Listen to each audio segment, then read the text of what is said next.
Boa noite a todos. Louvado seja o nosso Senhor Jesus Cristo. Para sempre seja louvado. Havendo quórum regimental sobre a proteção de Deus, damos início à presente sessão ordinária. Convido o senhor vereador Ninha Fresneda a fazer uma leitura de um versículo da Bíblia Sagrada. Senhor presidente, pastor Eliezer, senhor secretário, senhores vereadores, vereadora, nossos amigos que se encontram aqui nessa casa, telespectadores da TV Câmara, TV do Povo, boa noite. De acordo com o regimento interno dessa Casa de Leis, farei uma citação bíblica no livro de Salmos, capítulo 101, versículos 6 e 7. Os meus olhos procurarão os fiéis da terra, para que esteja comigo. E o que anda num caminho reto, esse me servirá. O que usa de engano não ficará dentro da minha casa, e o que prefere mentiras não estará firme perante os meus olhos. Palavra do Senhor.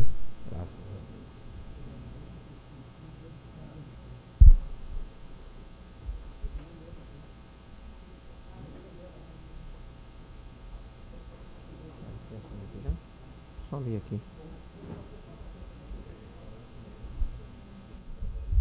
Convido o primeiro secretário para que assuma a presidência da mesa. Gostaria de fazer uma reunião agora com os líderes de bancada lá na sala da presidência.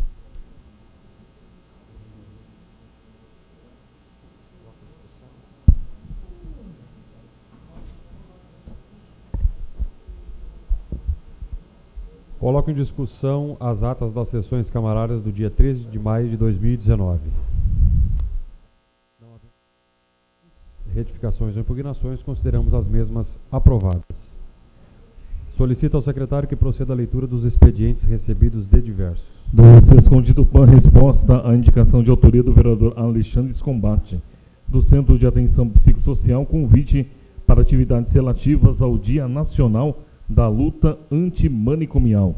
Da INTEC, professor Massuig Cauano, resposta às proposituras dos vereadores Thelma Tulim e Gilberto Neves Cruz. Do Ministério Público Estadual, notificação sobre constitucionalidade da Resolução 02/2015 e Lei Complementar 358/2019. Do SEBRAE São Paulo, convite para entrega do Prêmio Prefeito Empreendedor Mário Covas. Do deputado federal Luiz Carlos Mota, resposta à indicação de autoria do vereador Alexandre Escombate. Senhor presidente, esses eram os expedientes recebidos de diversos. Solicito ao secretário que proceda à leitura dos expedientes apresentados pelos senhores vereadores. Temos o parecer final da Comissão Processante 1/2019, apresentado pelos vereadores Amauri Sérgio Mortágua, Charles dos Passos e Gilberto Neves Cruz. Conclui-se pela procedência da denúncia em relação ao descumprimento do princípio constitucional de eficiência. Solicito ao secretário que faça a leitura do parecer final da comissão. Comissão Processante 1/2019, denunciante André Gustavo Zanoni Braga de Castro, denunciado José Ricardo Raimundo, prefeito municipal. Parecer 1 do relatório. Da denúncia. A denúncia apresentada pelo cidadão André Gustavo Zanoni Braga de Castro acusa que o prefeito municipal de Tupã, José Ricardo Raimundo, denunciado, não obedece a princípios constitucionais, artigo 37 da Constituição Federal, em sua administração, cometendo, em consequência, infrações político-administrativas previstas no Decreto-Lei 201/67, em seu artigo 4º. Relaciona o que considera tipos infracionais ou práticas ilícitas que embasam sua argumentação. Requer a cassação do mandato de prefeito municipal por não observação dos princípios constitucionais da legalidade, da moralidade e principalmente da eficiência. Da defesa do denunciado. O denunciado alega preliminarmente inépcia da denúncia, dentre outras razões, porque a petição inicial não aponta quais seriam os atos de suposta infração político-administrativa praticados pelo prefeito e por tratar-se de inadequada mistura de acusações sem a devida separação de fatos, tipificações e provas. Isto comprometeria o exercício de defesa por parte do denunciado de maneira insuperável. Requer o reconhecimento da inépcia da denúncia e o imediato arquivamento do processo. No mérito, analisa os tipos infracionais ou práticas ilícitas trazidas pela inicial contestando fato a fato, ressaltando a tibileza das alegações exordiais, esclarecendo situações e alegando, em suma, que não existe omissão administrativa e nenhum deles teria embasamento fático ou jurídico suficiente para cassar o mandato do denunciado. Sob a alegação de que a legislação permite rolar até 10 testemunhas para cada fato, requer a oitiva de 55 testemunhas, algumas com indicações repetidas e 5 delas com endereço em outros municípios. Além dos documentos de procuração e rol de testemunha, acompanha a defesa 8 CDs. Estas mídias trazem cópias de documentos referentes a peças processuais relativas a vários procedimentos em trâmite na Justiça ou mesmo já com solução, e junto ao Tribunal de Contas do Estado de São Paulo, esclarecimentos e informações prestadas ao Ministério Público Estadual, cópia de TAC, cópias de solicitações e autoridades federais e outros relacionados à denúncia. Do trâmite e decisões interlocutórias. O denunciante, cidadão André Gustavo Zanoni Braga de Castro, protocolou no dia 27 de março de 2019 denúncia com o objetivo de cassar o mandato do prefeito municipal José Ricardo Raimundo. Na sessão ordinária do dia 1º de abril de 2019, primeira realizada após o protocolo, a denúncia foi aceita pela Câmara Municipal de Tupã e sorteados os membros para a composição da comissão processante. Em decorrência, o ato 22/2019, de 2 de abril de 2019, da mesa da Câmara, publicado na imprensa local, nomeou a comissão processante 1/2019, assim composta: vereador Amaury Sérgio Mortágua, presidente; vereador Charles dos Passos, relator; e vereador Gilberto Neves Cruz, membro. No dia 4 de abril de 2019, ocorreu uma sessão de instalação da Comissão Processante número 1/2019, ocasião em que foi determinada a notificação pessoal do prefeito municipal denunciado. O prefeito municipal foi notificado pessoalmente no dia 8 de abril de 2019. O presidente da comissão solicitou ao presidente da Câmara a indicação de funcionários para assistir, secretariar e acompanhar diretamente os trabalhos da comissão, sem prejuízo de utilização de outros funcionários da Câmara ou mesmo de assessoria externa, se for o caso. O presidente da Câmara, no dia 11 de abril de 2019, designou os funcionários William Roberto Manfré Martins e Emerson Sadailke para permanecerem permanentemente à disposição da Comissão Processante 1.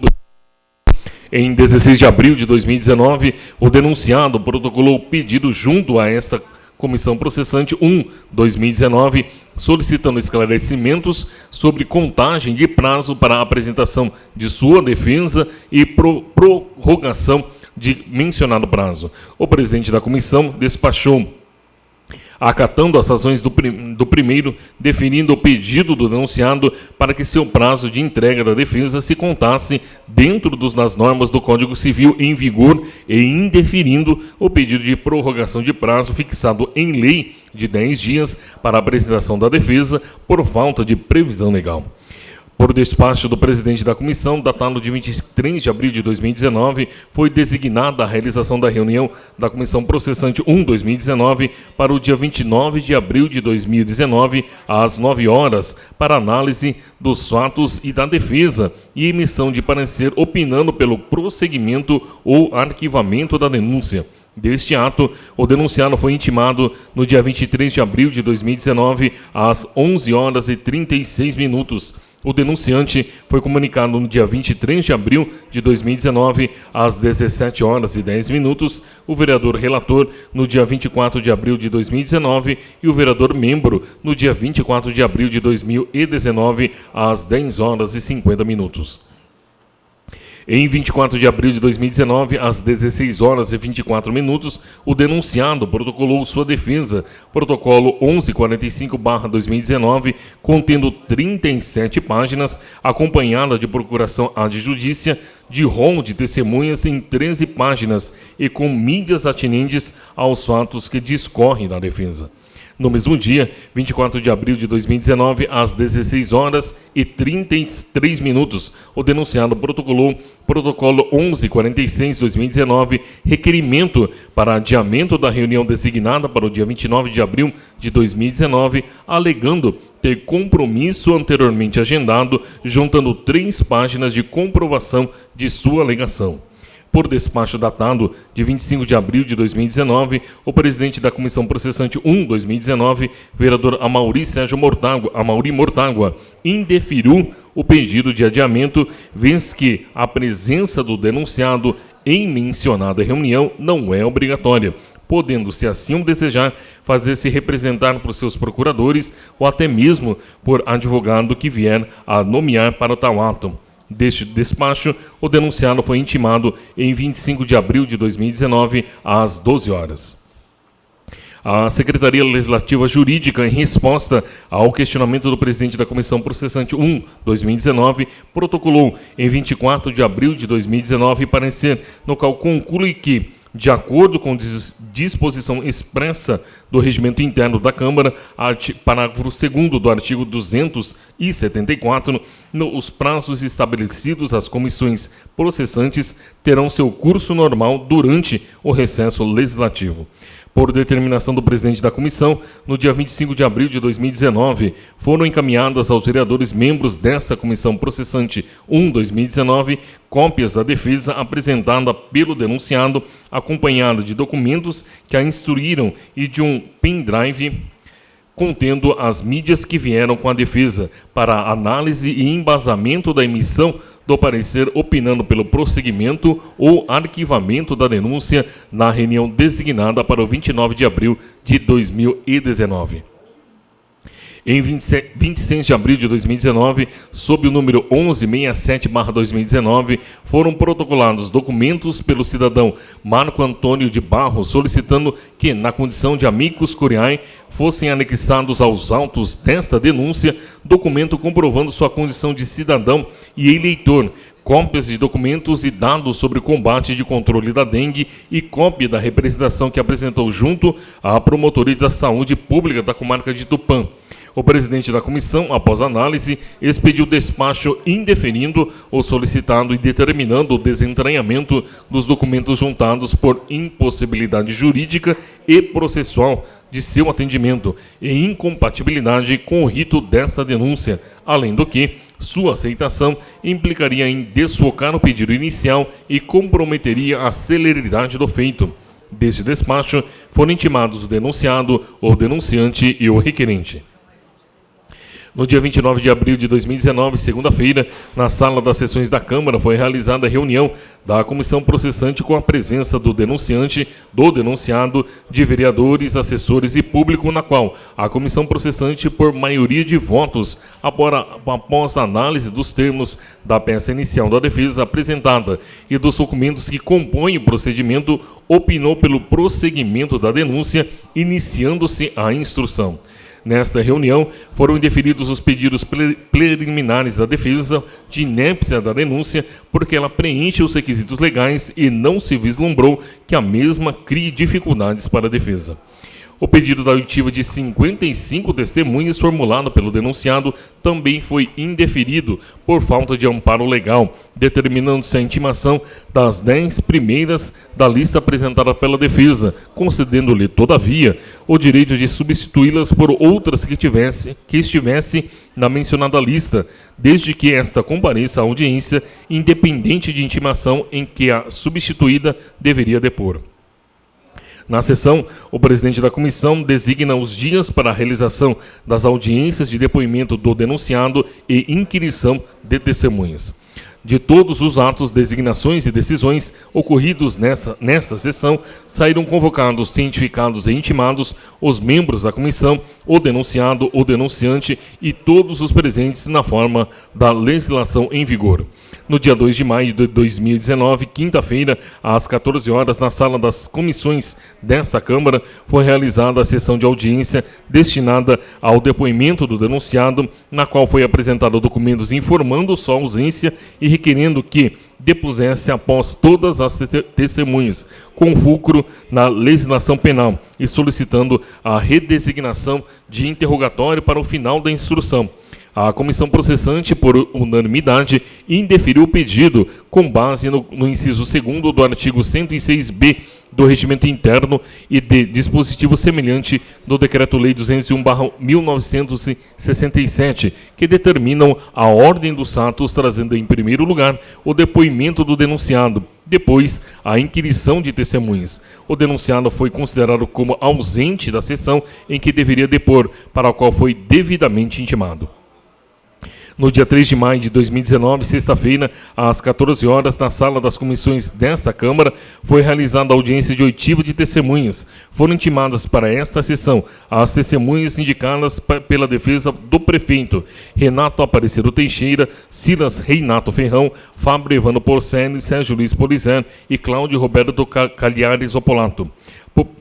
Por requerimento do procurador do denunciado, efetuado no início desta audiência, deferido pela comissão, foram substituídas as testemunhas intimadas Renato Aparecido Teixeira, Silas Reinato Ferrão e Cláudio Roberto Cagliares Opolato pelas testemunhas trazidas pelo denunciado, independente de intimação, respectivamente Douglas Batista da Silva, Mauro Guerra Eduardo e Miguel Jorge Scarpelli Filho.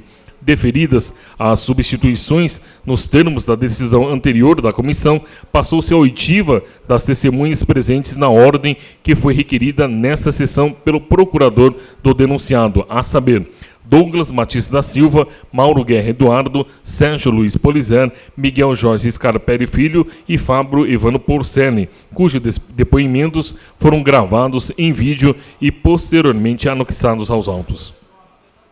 No dia 7 de maio de 2019, terça-feira, às 14 horas, na sala das comissões desta Câmara, foi realizada audiência de oitiva de testemunhas. Foram intimadas para esta sessão as testemunhas indicadas pela defesa do prefeito: Célia de Fátima Zeferino, Joselaine Cristina Pio Nunes Rocha, Juliana Yuri Uede Benhossi, Douglas Batista da Silva e Caroline Alves Machado.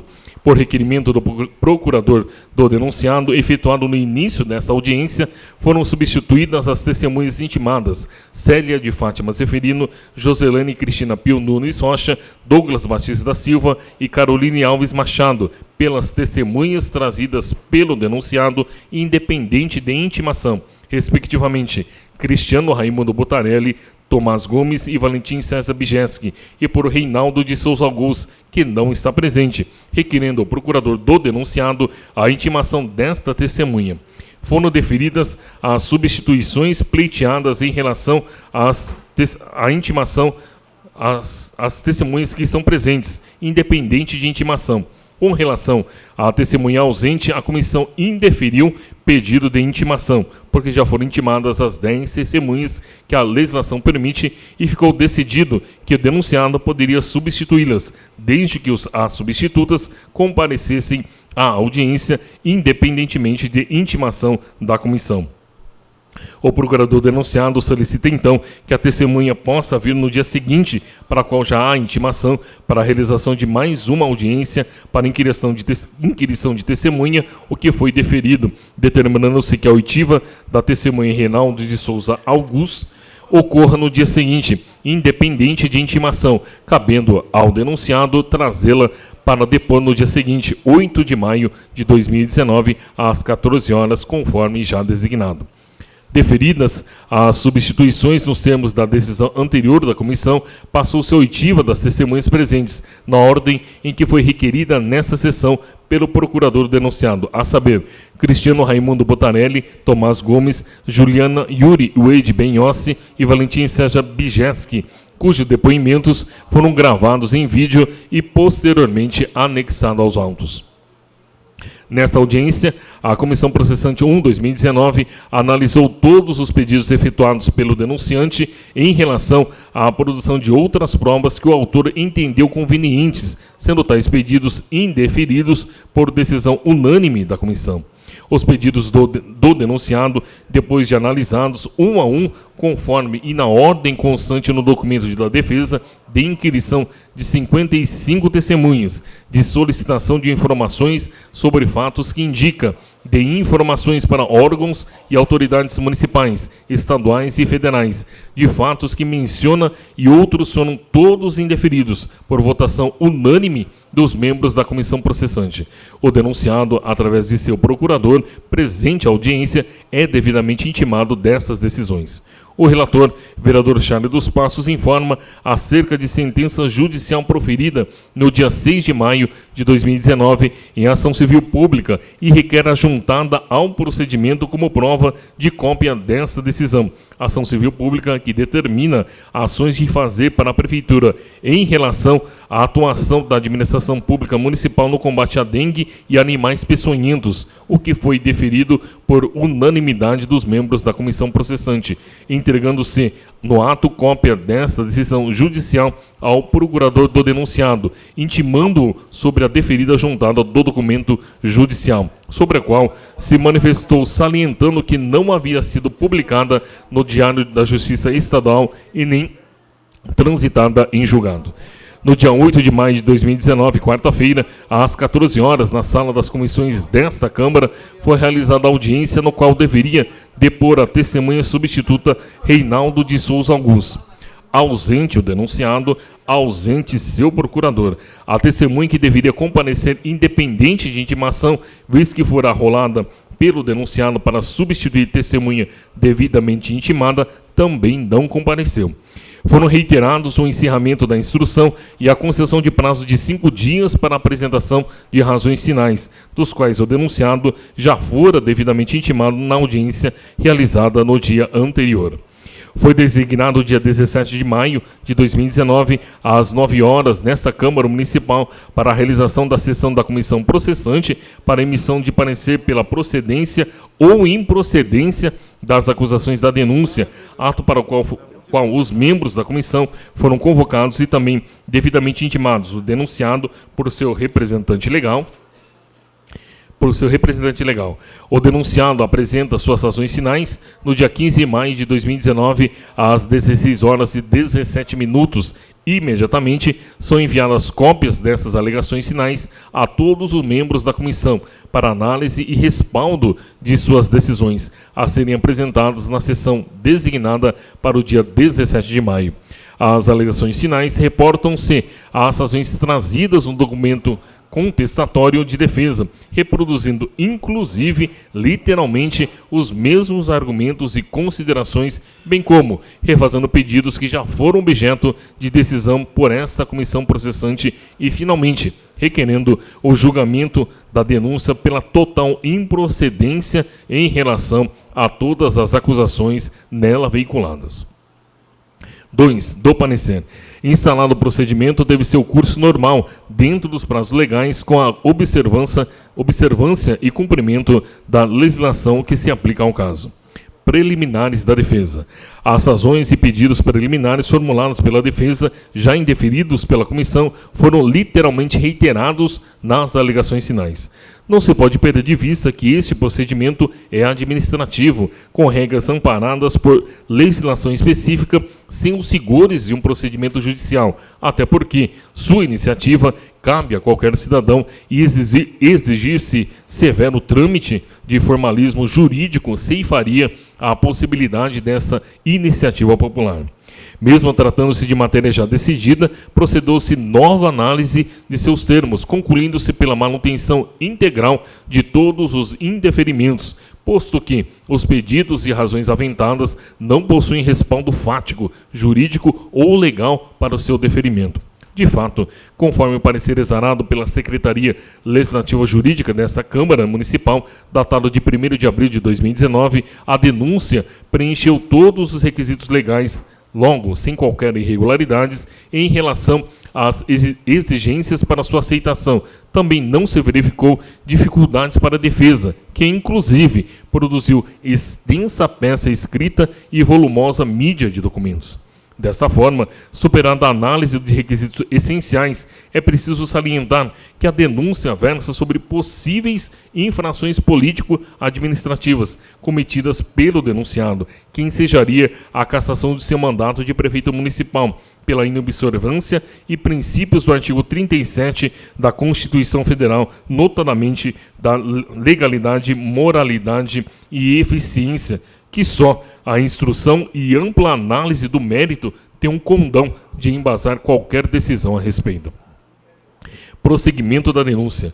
Com base na complexidade do objeto da denúncia, que ensejou robusta defesa, a comissão opinou, pela maioria de seus membros, pelo prosseguimento da denúncia, avaliando ser necessária a instrução do procedimento para gerar condições de melhor avaliação desta comissão, como também do plenário da Câmara Municipal, objetivando o acerto das decisões que devem ser tomadas no âmbito do procedimento, incluindo, a seu termo, a sessão especial da Câmara Municipal, que fará um julgamento final. Mencionada a decisão, pelo seu indeferimento dos membros preliminares e, consequente, pelo prosseguimento da denúncia, se operou nos termos do disposto no inciso 3º do artigo 5º do Decreto-Lei 201/67 e disposições semelhantes contidas no inciso 3º do artigo 106b do Regimento Interno da Câmara Municipal de Tupã. Das acusações. A denúncia é sobre o não cumprimento de 3 princípios constitucionais da administração pública, constantes no artigo 37 da Constituição Federal, a saber, da legalidade, da moralidade e principalmente da eficiência, que enquadraria o prefeito nas infrações político-administrativas do inciso 8º do artigo 4º do Decreto-Lei 201/1967. O denunciante apresenta um rol exemplificativo de fatos que embasariam sua denúncia, quais sejam: 1.1, cargos comissionados; 1.2, animais peçonhentos e dengue; 1.3, câmeras de segurança; 1.4, autodivisoria de corpo de bombeiros; 1.5, casas terapêuticas; 1.6, estado deplorável das ruas da cidade; 1.7, macrodrenagem e enchentes, Vila Marajoara; e 1.8, computadores da Secretaria da Educação. O denunciado, como elemento de defesa, entendeu que se tratam de 8 denúncias numa só, e sem se atentar para os ditames da denúncia que, ao ratificar todos os seus fundamentos, as folhas 25 da peça, no item conclusões, clareia mais ainda, mencionando que as práticas ilícitas apresentadas nesta peça de denúncia são graves e atingem a um só tempo a legalidade, a moralidade e a eficiência que devem permear a conduta do administrador público. No bojo da denúncia, há considerações sobre esses princípios com real destaque para o princípio da eficiência. É nesse sentido que caminha o presente parecer, registrando-se que algumas das mencionadas práticas ilícitas dariam embasamento ao descumprimento de mais de um dos 3 princípios constitucionais mencionados. Do princípio da legalidade. No dizer de Maria Silvia Zanella de Pietro, o princípio da legalidade constitui uma das principais garantias no que diz respeito aos direitos individuais. A permissão para a prática de atos administrativos expressamente autorizadas pela lei, ainda que mediante simples atribuição de competência, pois esta também provém da lei, é expressão do princípio da legalidade. Da peça acusatória da denúncia, infere-se que, na contraposição ao princípio da legalidade, estariam as práticas relacionadas a cargos comissionados, autodivisoria de corpo de bombeiros, casas terapêuticas e compra de computadores. Da análise de todo o arcabouço procedimental dos autos, é forçoso concluir que inexiste ilegalidade na contratação de ocupantes de cargos comissionados, inclusive os destinados às casas terapêuticas, mesmo aqueles eventualmente declarados inconstitucionais pela Justiça, em decisões ainda sem trânsito em julgado, porque, ao tempo das mencionadas contratações, as legislações que as autorizavam estavam em plena vigência e todos os atos dela decorrentes são eficazes até que anulados pelo Poder Judiciário, o que, de fato, ainda não ocorreu, vez que decisões sem trânsito em julgado. Conforme depoimento da testemunha Tomás Gomes, policial militar lotado na guarnição do Corpo de Bombeiros local, todos os imóveis concluídos ou construídos pela atual administração municipal têm os respectivos ABCB. Bem assim, declarou que a municipalidade está cumprindo o cronograma de compromisso dentro dos prazos de regularização das dependências e imóveis utilizados pela Prefeitura. Logo, eventual irregularidade da falta de ABCB, que existentes de longa data e se constituem de herança de administrações anteriores, é objeto de providências da atual administração municipal, dentro do planejado, cumprindo os compromissos assumidos neste mistério.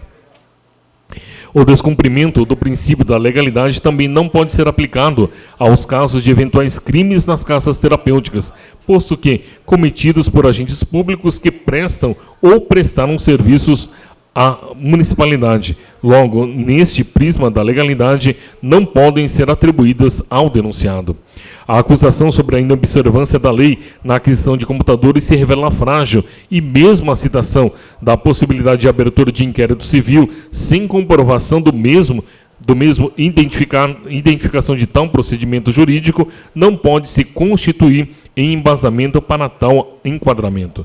O princípio da legalidade na administração pública restringe a ação administrativa aos ditames da lei, de tal sorte que sua ação só se concretiza se prevista em obediência aos dispositivos legais e às acusações apresentadas na exordial, que supostamente dariam fundamento à denúncia neste aspecto, não se mostram consistentes e em grande proporção inexistentes quanto a mencionadas ilegalidades. Dessa forma, diante da limitação das alegadas práticas ilícitas formuladas pela inicial, conclui-se pela improcedência da acusação de descumprimento do princípio constitucional da legalidade, preconizada pelo artigo 37 da Constituição Federal, nos casos mencionados pela denúncia.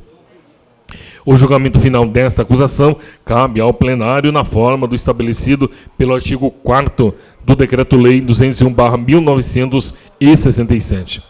Do princípio da moralidade, a denúncia traz a despeito ao princípio da moralidade como uma de suas acusações, através de práticas ilícitas mencionadas nos tópicos 1.1, cargos comissionados, 1.3, câmeras de segurança, 1.5, casas terapêuticas, 1.8, computadores da Secretaria da Educação.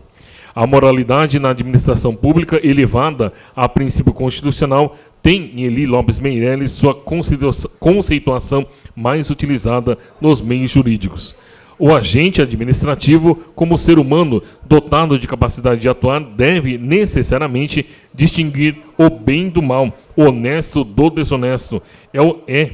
E ao atuar, não deverá desprezar o elemento ético de sua conduta. Assim, não terá que decidir somente entre o legal e o ilegal, o justo e o injusto, o conveniente e o inconveniente, o oportuno e o inoportuno, mas também entre o honesto e o desonesto.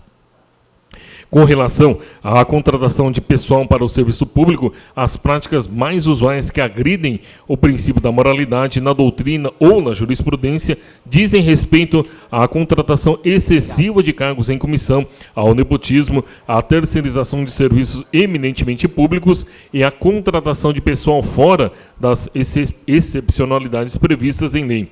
No caso presente, a acusação de contratação excessiva ou inadequada em cargos de comissão não tem embasamento fático. Há uma, porque decorrente de legislação em vigor, conforme já analisado neste parecer, cujo montante de cargos já foi enxugado por determinações judiciais anteriores, e há duas, porque não se comprovou a prática de contratação excessiva nesses cargos, quer seja na administração em geral ou nas contratações para as casas terapêuticas. Já a acusação de superfaturamento como imoralidade que estaria presente na licitação e aquisição de câmeras de segurança não foi devidamente demonstrada nos autos. De fato, não há qualquer demonstrativo nesse sentido. Aliás, nem os valores pagos pela municipalidade constam nesse item. A citada ação civil pública, impetrada pelo Sindicato dos Servidores Públicos Municipais, trata de assegurar direitos à privacidade, à intimidade e outros direitos de seus representados, na qual foi deferida a liminar, conforme consta na mídia apresentada com a defesa CD3, e não trata de aludido superfaturamento. Na mesma linha, o depoimento da testemunha de defesa Cristiano Raimundo Butarelli. Não foi demonstrada nas alegadas práticas ilícitas conduta que caracterize situação de ofensa ao princípio constitucional em questão, razão pela qual se considera improcedente as acusações de desrespeito ao princípio da moralidade. O julgamento final desta acusação cabe ao plenário na forma do estabelecido pelo artigo 4º do Decreto-Lei 201/1967. Do princípio da eficiência. Esse princípio, acrescido ao artigo 37 da Constituição pela Emenda Constitucional 19 de 1998, além do componente de análise jurídica, traz consigo enorme carga de subjetividade, quer de caráter individual como coletivo, que se externa nas manifestações dos cidadãos, em redes sociais, nas rodas de conversas, em reuniões pela imprensa, em festas, bares, estabelecimentos públicos ou privados, enfim, disseminando por toda a comunidade e compartilhando o sentimento de frustração e desesperança em relação à atuação da administração pública. A lição do ministro do STF, Alexandre de Moraes, ensina: assim, princípio da eficiência é o que impõe à administração pública direta ou indireta e a seus agentes a persecução do bem comum por meio do exercício de suas competências de fazer de forma imparcial, neutra, transparente, participativa, eficaz, sem burocracia e sempre em busca da qualidade, rimando pela adoção dos critérios legais e morais necessários para a melhor utilização possível dos recursos públicos, de maneira a evitarem-se desperdícios e garantir maior rentabilidade social. As acusações de descumprimento deste princípio se embasam no conjunto da administração, logo em praticamente todos os itens trazidos pela inicial da denúncia, mas pela fundamentação da exordial destacam-se 1.2 Animais peçonhentos e dengue, 1.5 Casas terapêuticas, 1.6 Estado deplorável das ruas da cidade, 1.7 Macrodrenagem e enchente Vila Marajoara e 1.8 Computadores da Secretaria da Educação. Na questão do combate à dengue, é preciso reconhecer o estado de epidemia do município, que no início desta denúncia eram contabilizados, segundo a exordial, 195 casos, 27 positivos. E as últimas informações oficiais da Secretaria Municipal de Saúde contabilizam 2.491 casos e 780 aguardando resultado de análise, o que mereceu a manchete em Jornal da Cidade de que a epidemia da dengue já é recorde, diário 15 de maio de 2019, suplantando a ocorrida em 2013, até então a maior, e com perspectiva de aumentar ainda mais. As testemunhas Douglas Batista Silva, médico da Secretaria de Saúde, infectologista que atua no ambulatório de infecções, e a testemunha Juliana Yuri Wade Benhossi, enfermeira, servidora pública municipal responsável pelo setor de combate a endemias e epidemias, foram unânimes e convergentes em afirmar a existência de epidemia no município. O que é preciso verificar é se houve omissão da administração pública na prevenção e no combate à transmissão da dengue, pois é consenso dos meios científicos e consta inclusive em panfletos sobre a matéria que o único modo possível de evitar transmissões da dengue é a eliminação do mosquito transmissor, ou seja, a melhor forma de se evitar a dengue é combater os focos de acúmulo de água, locais propícios para a criação do mosquito transmissor da doença. A eficiência consiste em combater preventiva e permanentemente os criadouros. As testemunhas Douglas e Juliana declararam que havia alerta dos órgãos superiores da saúde prognosticando a real possibilidade da ocorrência de surtos e epidemias da dengue neste ano de 2019, vez que, segundo afirmam, é cíclica. A recomendação era no sentido que os cuidados fossem redobrados. Ambos relatam providências e medidas educativas envolvendo escolas, entidades, secretarias municipais e órgãos públicos. Esses depoimentos também são convergentes em afirmar que o município não constitui comitê gestor intersetorial, que, de acordo com a orientação da DNPC, Diretrizes Nacionais para a Prevenção e Combate à Dengue, seria essencial para o efetivo combate, vez que teria representantes de todas as áreas do município que tenham interface com o problema da dengue, como, por exemplo, a limpeza pública, o saneamento, etc. Também não foi constituído o Plano Municipal de Contingência da Dengue como atividade rotineira, mas, segundo a testemunha Juliana, há algo semelhante não formal. A testemunha Douglas informa que não atua no setor de combate de campo de rua, e sim na parte ambulatorial e no atendimento aos doentes. A testemunha Juliana, encarregada do setor de combate a endemias e epidemias, informa que o setor enfrenta costumeiramente falta de pessoal suficiente para ações necessárias, o que foi agravado pela retirada de servidores de outras secretarias que auxiliavam no combate e retornaram aos seus postos de origem para evitar desvios de função.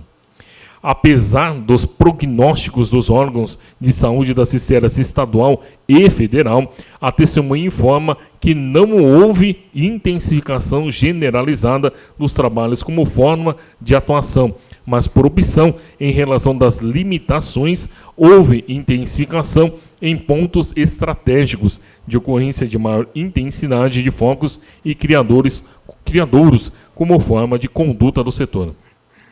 Ela informa que seus superiores, notadamente o secretário da Saúde, sempre são alertados sobre os problemas, os diagnósticos e sobre os trabalhos que precisam e não precisam ser realizados. Curiosamente, as duas testemunhas disseram que, atendendo à solicitação e determinações superiores, desenvolveram trabalhos em municípios vizinhos, nomeadamente Bastos e Adamantina, e que lá foram mais reconhecidos e valorizados do que neste município. Dados da SUSEM, que podem ser vistos em seu site susem.sp.gov.br, demonstram que o município não cumpriu a meta dos órgãos de saúde em realizar o mínimo de visitas em 80% dos imóveis da cidade a cada 2 meses. Item 8 da portaria 1520, de 30 de maio de 2018, do Ministério da Saúde, secretário executivo do Ministério da Saúde, publicado no Diário Oficial da União em 6 de junho de 2018. Segundo notícia veiculada na Câmara Municipal por gráfico desta fonte, nos meses de julho a agosto de 2018 foi de 45,07%. No bimestre de setembro a outubro de 2018, 45,90%. No bimestre de novembro-dezembro de 2018, 38,80%. E no bimestre de janeiro-fevereiro de 2019, 52,30%. Em todo esse período, já havia a informação da possibilidade real da epidemia. Dados da SUSEM relativos a este ano de 2019 demonstram a aplicação de veneno fornecido pelo governo federal no município de Tupã, contabilizando as visitas com nebulizador portátil nos imóveis. Em janeiro, de 1.031 visitas. Em fevereiro, 1.474 visitas. Em março, 1.695 visitas. E em abril, 3.172 visitas. É preciso registrar que até abril de 2019 ainda não se verificava o problema da escassez e falta de veneno recolhida pelo fabricante e que voltará à distribuição normal em junho. Poderia ser requerido desde que fundamentado. A população deve participar dessa luta, mas seria ingênuo acreditar que o cidadão por si só tome esse tipo de iniciativa. Não se pode transferir a responsabilidade que é do Estado para o cidadão. Não se viu também nenhuma campanha substancial de esclarecimento e incentivo a medidas de combate e prevenção à dengue que orientasse a população. Isso só está ocorrendo recentemente com a chamada perder para o mosquito é o fim da picada, depois da epidemia instalada no município. Não se tem notícia também da aplicação de qualquer multa a cidadão que não queira colaborar nesse sentido. A Lei Municipal 4.659, 16 de julho de 2013, disponibiliza para a administração pública instrumentos legais para essas autuações, além, evidente, do poder de polícia que o município é investido nessa situação. Dentro desse quadro, ainda que existam no presente e depois da instalação da epidemia louváveis ações da Prefeitura, é forçoso reconhecer que essas não se revestiram da necessária eficiência que produzisse resultados eficazes na prevenção e no combate à dengue, que impedisse ou reduzisse o quadro atual. É o caso, por exemplo, da limpeza do prédio do antigo IPT, objeto de decisão judicial prolatada no último dia 6 de maio, que obriga a administração a fazer a limpeza naquele imóvel, localizado em zona urbana residencial com grande densidade demográfica. Só realizou o serviço após a sentença. Esses fatos apontam para a omissão da administração pública ou para ações que em nada contribuíram para a intensificação do combate à dengue, que desde meados do ano passado já se mostrava necessária. A assertiva contestatória de que vivemos um surto de epidemia e que também atinge outros municípios é inservível para a defesa do denunciado, posto que dos 645 municípios do estado de São Paulo, cerca de 40 enfrentam esse problema. Então, no reverso desta argumentação de defesa, seria possível admitir que os outros 600 municípios tomaram as medidas preventivas e não enfrentam a epidemia. Aliás, no sentido contrário, os decretos da Prefeitura Municipal 8.372 de 13 de novembro de 2018 e 8.389 de 14 de dezembro de 2018, que decretaram pontos facultativos e recesso funcional das repartições públicas por vários dias em novembro e dezembro do ano passado, sem manter na Secretaria de Saúde em funcionamento o setor competente de combate à epidemia. Foram 6 dias contínuos em novembro e 12 dias em dezembro, o que, sem dúvida alguma, agravou o problema, como se observa no gráfico de visitação a imóveis deste bimestre, dezembro-novembro de 2018, 30,80%, muito inferior ao bimestre anterior, 45,90%, e ao posterior, 52,30%. Também não foi demonstrado nenhum esforço para suprir a necessidade pessoal para as demandas das ações preventivas, quando ainda havia um concurso em aberto e também poderia, dada a situação emergencial, ter se utilizado de contratação temporária ou outro tipo para alavancar essas ações preventivas. Com relação a casas terapêuticas, seria totalmente inapropriado atribuir-se ao denunciado a responsabilização pelos crimes eventualmente cometidos por agentes públicos. No entanto, através dos procedimentos jurídicos, policiais, administrativos e constantes denúncias e manifestações amplamente demonstradas nesta Câmara Municipal, alguns estão nas mídias trazidas pela defesa no DF 05, é possível vislumbrar que esses problemas iniciaram-se e prosseguiram-se por vários meses de forma continuada, e a administração não teve a competência para fiscalizar, gerenciar, descobrir seu desenvolvimento e tomar as medidas cabíveis de imediato. As reclamações com relação ao funcionamento dessas unidades são constantes, sem providências eficazes. Até caso de substituição de funcionário público por cuidador privado ocorreu. É visível a falta de eficiência na fiscalização, no gerenciamento e na execução das políticas de saúde do setor. O caso de ruas cheias de buracos se constitui em evento lastimável para a cidade. A testemunha Miguel Jorge Scarpelli Filho, que é a secretária municipal do setor, a par de discorrer sobre as suas atividades à frente da secretaria, da precariedade dos equipamentos, da insuficiência de pessoal, do esgotamento e envelhecimento do asfalto na cidade, informa que, a partir de quando assumiu a chefia da secretaria, não faltou material ou recurso. Informa também que na maior parte da cidade será necessário recapeamento das vias, para o que não existe recurso em sua secretaria, que a operação Tapa Buracos já atingiu um percentual razoável da cidade, mas se chover com intensidade, corre o risco de perder o serviço já realizado em vários locais. Alguns pontos de seu depoimento são contraditórios com o depoimento de outra testemunha trazida pela defesa, Valentim César Bijeski, mas tais incongruências não são relevantes para os fatos desse procedimento administrativo.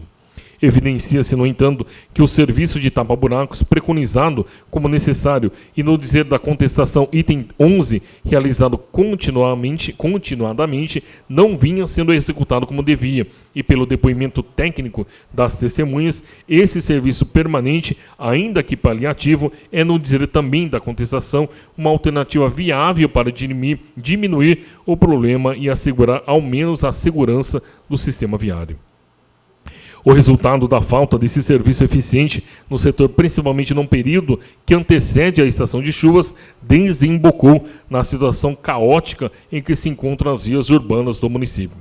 Nas informações prestadas à promotoria pública, o município informa a falta de recursos para a realização permanente desses serviços, conforme se vê na mídia trazida pela defesa no CD 6, Ruas de Tupã.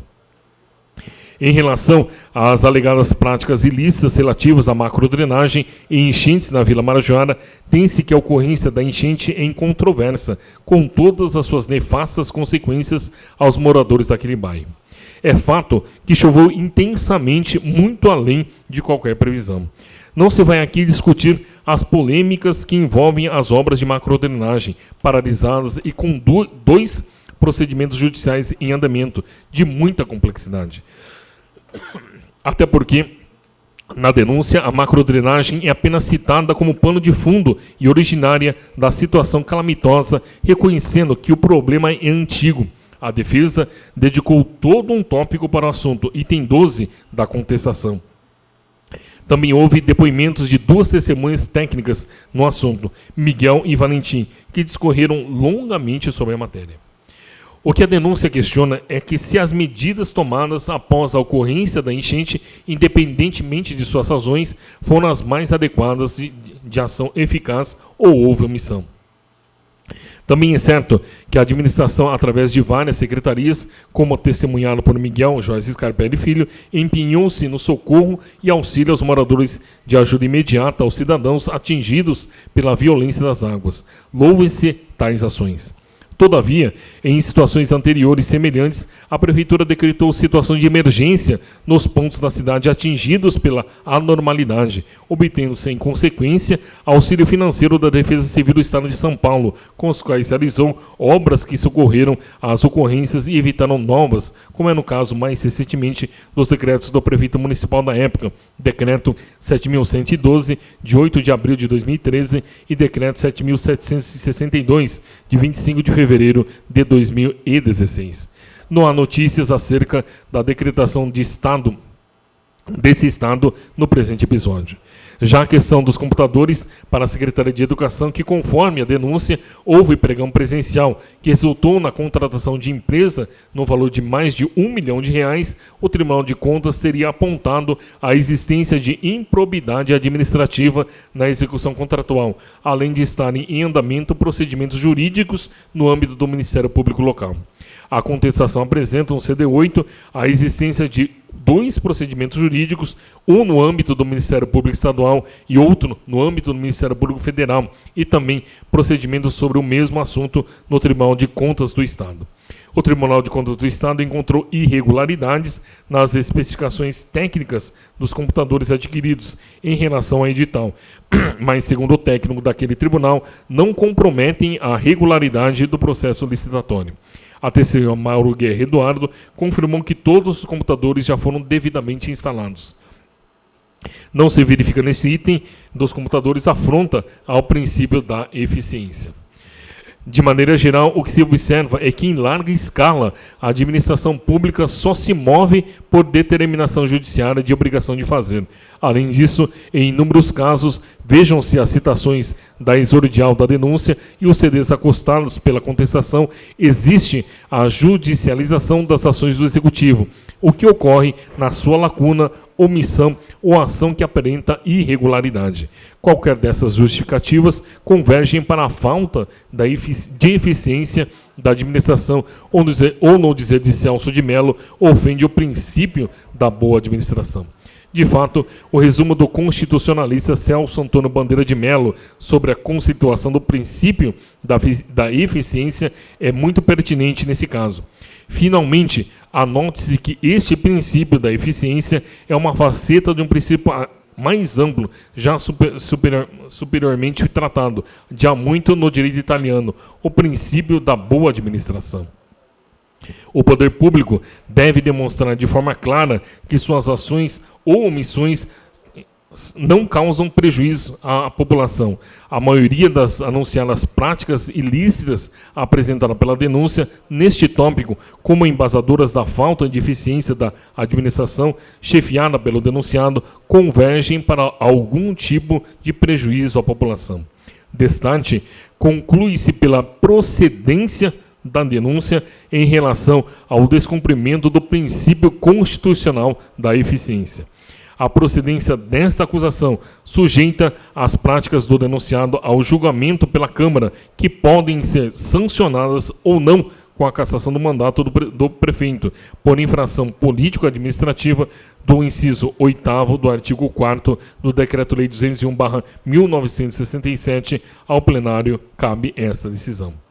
O presente parecer, depois de devidamente emendado com as sugestões acatadas, foi aprovado por unanimidade pelos membros da comissão, exceto o item do princípio da eficiência, que foi aprovado pela maioria dos membros, com 2 votos favoráveis, vereador Amaury Sérgio Mortágua e Chaine dos Passos, e 1 voto contrário, vereador Gilberto Neves Cruz. Tupã, 17 de maio de 2019, assinam vereador Amaury Sérgio Mortágua, presidente da comissão processante, vereador Chaine dos Passos, relator da comissão processante, e vereador Gilberto Neves Cruz, membro da comissão.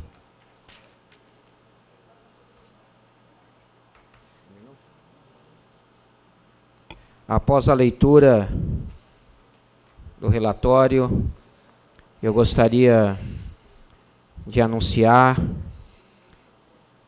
que a sessão de julgamento ficará para o dia 28/5 e terá início às 15 horas. Próxima terça-feira, dia 28/5, às 15 horas, terá início a sessão de julgamento. Solicito ao secretário que proceda à leitura dos expedientes encaminhado pelo senhor prefeito municipal. Prefeito, encaminha a casa o balancete de receita e despesa relativo ao mês de abril de 2018 e também o projeto de lei complementar o 6/2019 altera a composição do Conselho Municipal de Desenvolvimento Econômico estruturado pela Lei Complementar 346 de 2018 para nele incluir a representação da Secretaria Municipal de Planejamento e da 34ª subseção de Tupã da Ordem dos Advogados do Brasil e da outras providências. O expediente será encaminhado às comissões competentes. Solicito ao secretário que leia as indicações apresentadas pelos senhores vereadores. Questão de ordem, senhor presidente. Questão de ordem, vereador Amaury. Eu requeiro a dispensa das leituras das indicações e que elas sejam encaminhadas aos seus destinatários. Consulto as lideranças Thelma, Capitão Neves, Ribeirão e Amaury se concorda que as indicações sejam dispensadas à sua leitura. Concordo, senhor presidente. Assim sendo, coloco em votação o requerimento do vereador Amauri para que seja dispensada a leitura das indicações de número 333 a 350. Aqueles que forem favoráveis permaneçam como estão. Aprovado por todos. As indicações serão encaminhadas às autoridades competentes.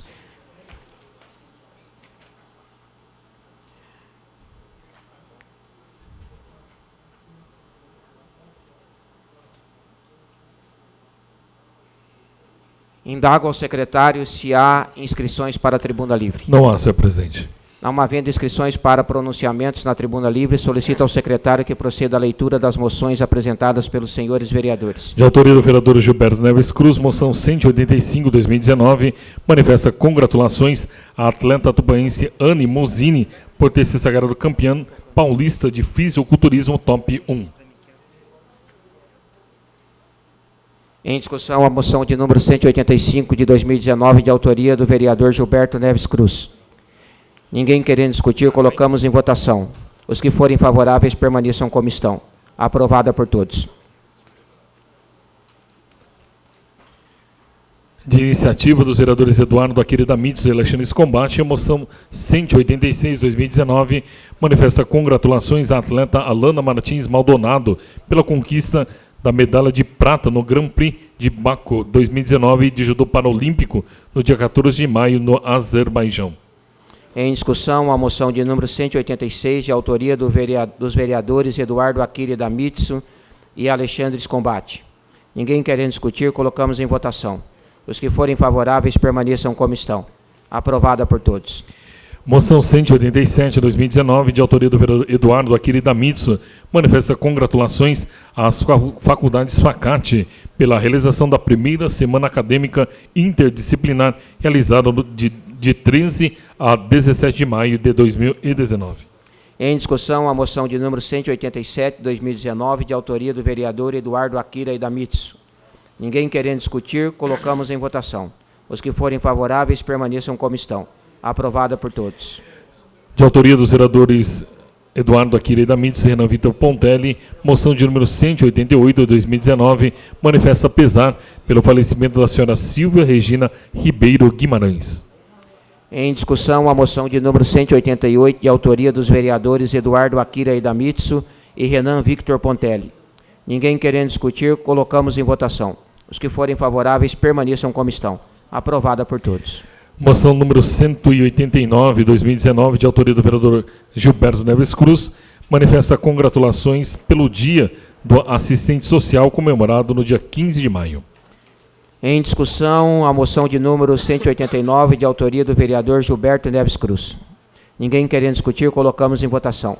Os que forem favoráveis permaneçam como estão. Aprovada por todos. Moção de número 190/2019, de autoria do vereador Osmídio Fonseca Castilho, manifesta congratulações à senhora Suzimar Felipe Jimenez pelo Dia do Gerente Bancário celebrado no dia 15 de maio. Em discussão, a moção de número 190 de 2019, de autoria do vereador Osmídio Fonseca Castilho. Ninguém querendo discutir, colocamos em votação. Os que forem favoráveis permaneçam como estão. Aprovada por todos. Moção 191/2019, de autoria do vereador Osmídio Fonseca Castilho, manifesta congratulações ao senhor Carlos Alberto Massari pela reinauguração da empresa A Fornalha.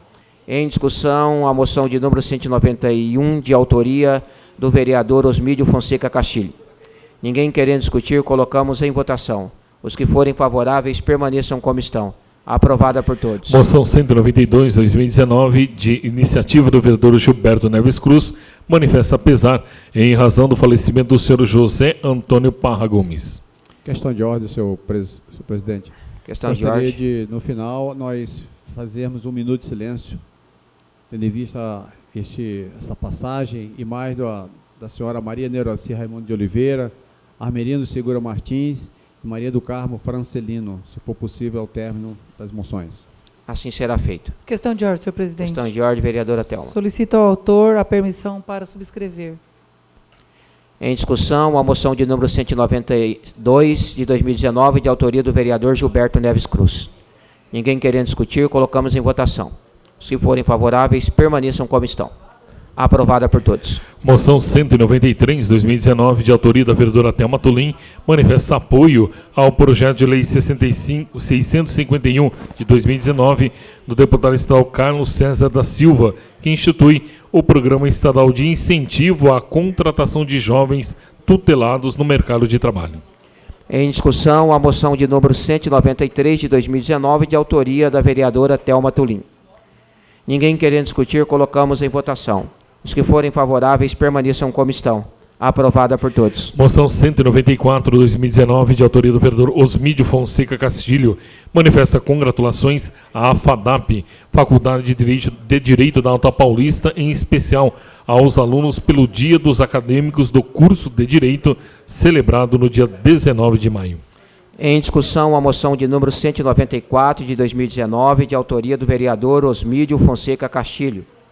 Ninguém querendo discutir, colocamos em votação. Os que forem favoráveis permaneçam como estão.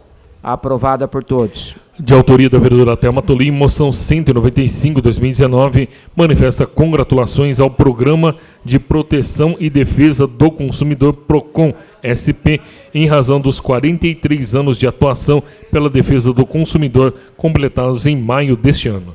Em discussão, a moção de número 195 de 2019, de autoria da vereadora Thelma Tulim. Ninguém querendo discutir, colocamos em votação. Os que forem favoráveis permaneçam como estão. Aprovada por todos. Senhor presidente, esses eram os expedientes recebidos, as moções apresentadas pelos senhores vereadores. Então nós vamos fazer agora um minuto de silêncio pelo falecimento da senhora Silvia Regina Ribeiro Guimarães e também do senhor José Antônio Parra Gomes. Em memória aos falecidos, vamos fazer um minuto de silêncio. Tá. Temos mais alguns nomes aqui. Armerindo Segura Martins e a senhora Maria do Carmos Franceslino, a mãe do J. Neves, jornalista J. Neves.